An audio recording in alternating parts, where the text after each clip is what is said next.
Magandang araw mga kaguro. Ito ang Teacher Updates at narito ang isang mainit na balita na siguradong kapupulutan ng aral at panawagan.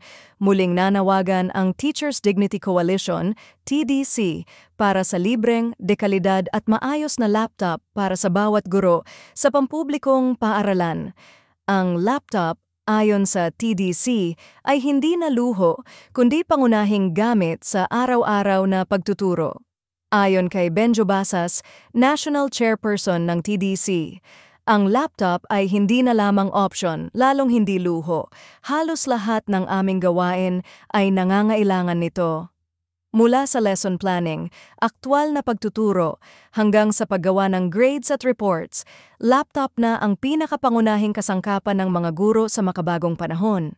Kinumpara pa ni Basas na kung ang mga law enforcement personnel ay may government-issued firearms, dapat din umanong may government-issued laptops ang mga guro bilang sandata natin sa larangan ng edukasyon. Ang panawagan na ito ay muling umingay matapos ang hakbang ng Office of the Ombudsman na magsampa ng kasong graft laban sa ilang dating opisyal ng DepEd at DBM Procurement Service.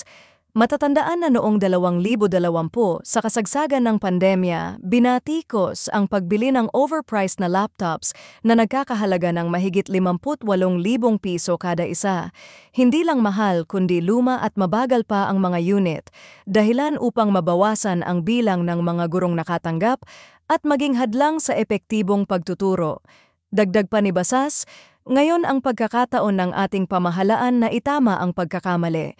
Panagutin ang mga may sala at punan ang pagkukulang sa pamamagitan ng pagbibigay ng laptop sa bawat guro. Iginiit ng TDC na ang laptop, tulad ng chalk, libro at silid-aralan, ay bahagi ng batayang suporta para sa guro.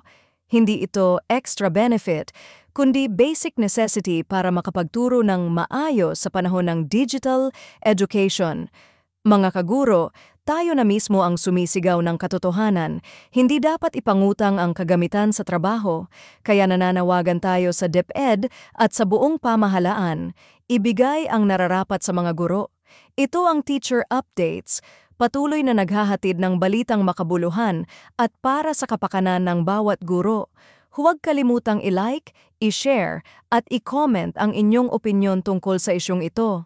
Hanggang sa muli, sama-sama nating itaguyod ang dignidad ng bawat guro.